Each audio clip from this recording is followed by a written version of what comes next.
সকলকে আবারও স্বাগত জানাচ্ছি আমার চ্যানেলের একটি নতুন ব্লগে। আশা করছি তোমরা সকলে খুব ভালো আছো আর আমরাও বেশ ভালো রয়েছি। আগের দুটো ব্লগে তোমরা জানতে পেরে গেছো, আমরা আগের দুটো ব্লগেই আমি তোমাদেরকে জানিয়ে দিয়েছি আমরা বার্থডে সেলিব্রেট করার জন্য চলে গেছিলাম তাজ ভিভান্তাতে। তো ওখানে যাওয়ার পর আমরা চেঞ্জ করে একটু ফ্রেশ হলাম।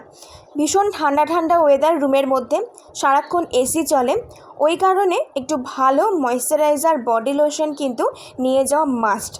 অল টাইম যে সমস্ত হোটেল তোমাকে এইগুলোকে দেবে তা নয়, কিছু কিছু ক্ষেত্রে দেয়, কিছু কিছু ক্ষেত্রে দেয় না। তো আমি নিয়ে গেছিলাম জনসনের এই বেবি ক্রিমটা আর ওরা দিয়েছিল এই বডি লোশনটা। বডি লোশনের স্মেলটা জাসমিনের ভালো লাগলো, তবে খুব ভালো বলবো না। আর এই জনসনের বেবি ক্রিমটা সত্যি করে স্কিনটাকে ভীষণ ময়েশ্চারাইজ রাখে। সাথে সাথে আমি একটু বডিতেও ইউজ করে নিয়েছিলাম, ড্রাই যাতে না হয়ে যায় তার জন্যই। আর তোমরা এতদিনে সবাই জেনে গেছো যে আমি সেইভাবে মেকআপ করিই না, মেকআপ করতে আমি ভালোবাসি না। তবে যে মেকআপের প্রোডাক্ট আমার কাছে নেই তা নয়, সমস্ত কিছুই রয়েছে, কিন্তু আমার খুব একটা ভালো লাগে না। আমার মনে হয় আমার স্কিনের মধ্যে যে নিজস্ব সৌন্দর্য রয়েছে, নিজস্ব গ্লো রয়েছে, সেটাকে সবসময় প্রকাশ করা উচিত। আর অতিরিক্ত মেকআপ করে নিজেকে সুন্দর দেখানোর কোনো মানেই হয় না। তো এখন আমি একটু স্কিন কেয়ার করে নিচ্ছি। আর এমনিতেই আজকের পরিবেশটাও বেশ ঠান্ডা ঠান্ডা, কদিন ধরে ভালো ঝড় বৃষ্টি সমস্ত কিছু হওয়ার জন্য পরিবেশটাও ঠান্ডা হয়ে গেছে। তো তার জন্য আমি এখন ভালো করে ময়েশ্চারাইজার বডি লোশন এগুলো অ্যাপ্লাই করে নিচ্ছি। আর অন্যদিকে অর্পণ রুমটাকে একটুখানি ঠিকঠাক করে নিচ্ছে, যেগুলো ডেকোরেশন করা ছিল সেগুলোকে একটু সাইডে সরিয়ে রেখেছে। তবে ওর যে পুরোপুরি ডেকোরেশনটা পছন্দ হয়েছে তা নয়, ও এর থেকেও বেশি ভালো ডেকোরেশন করতে পারে। তো ওই জন্য মোটামুটি একটুখানি বিছানাটা ঠিকঠাক করে নিল রেস্ট নেবার জন্য। আর আমি এমন একটা ট্রাইপড নিয়ে গেছি যে ট্রাইপডটা বেকার।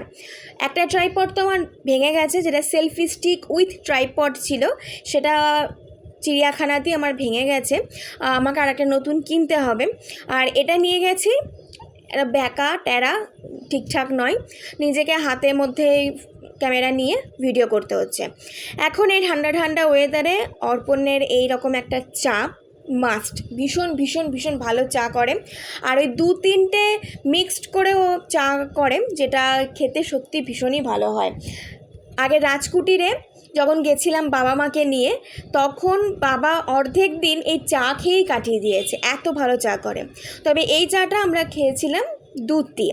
আমি খুব একটা বাড়িতে দুধ চা খাই না, প্রেফার করি না, গ্যাস অ্যাসিডিটির একটা ভয় আছে ওই কারণে। তবে ওখানে গিয়ে একটু তো ছন্ন ছাড়া হওয়াই যায়, সবসময় কি নিয়ম মাফিক জীবন চালালে চলবে? একটু নিজেকে নিয়ম থেকে যদি বের করা হয়, তার থেকে মজার কিছু থাকে না। তো প্রথমেই নিয়ম ভাঙলাম এই দুধ চা খেয়ে। আর চশমা পরে গরম কিছু খাওয়ান যে কী কষ্ট, যারা চশমা পরে তারাই জানে, পুরো ঝাপসা হয়ে যাচ্ছে। এত সুন্দর ওয়েদার, বাইরের ভিউটাও অসম্ভব সুন্দর, তার মাঝখানে বরের হাতের স্পেশাল চা, এটাও কিন্তু আলাদা একটা অনুভূতি। আর অর্পণ কী করছে তোমরা দেখো, রুমের মধ্যে যে চেয়ারটা দেওয়া ছিল সেই চেয়ারটাকে নিয়ে উনি বাচ্চাদের মতো খেলনা খেলছে। ভাবা যায় উনি একজন এক্সিকিউটিভ অফিসার, তো উনি এই বাইরে যখন বেরোচ্ছেন তখন একটু ভিআইপি গোছের হয়ে যাচ্ছেন, আর এখানে ছোট বাচ্চা। এটা হচ্ছে আমাদের জীবন। আমরা মানসিকভাবে অতটা বড় হইনি, ভাবনা চিন্তা এসেছে, অনেক দায়িত্ব কর্তব্য এসেছে, তাহলেও নিজেকে অতটা জটিল করে তুলিনি। জটিল করে তুললে আমাদের প্রত্যেকটা দিনই না ভীষণ খারাপ যাবে, ভীষণ ঝগড়া, অশান্তি, স্ট্রেসের মধ্যে দিয়ে যাবে। আমাদের জীবনটাকে এত দুর্বিষহ করে তোলা তো কোনো মানে হয় না। এনজয় করো, বাচ্চাদের মতো খেলো, দেখবে জীবনটাও না খুব সুন্দর হয়ে যাচ্ছে।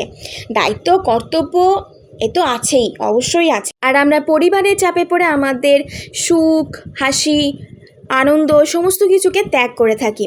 তাই আমরা চেষ্টা করি যে না, আমাদের যেগুলো স্বপ্ন ইচ্ছা আছে ছোট ছোট, সেগুলো আমরা পূরণ করব। এখন আমরা এই দিদি নাম্বার 1 দেখতে দেখতে অর্পণ নাচতে নাচতে বউয়ের জামা আয়রন করে দিচ্ছে। দেখা হচ্ছে নেক্সট ব্লগে, বাই।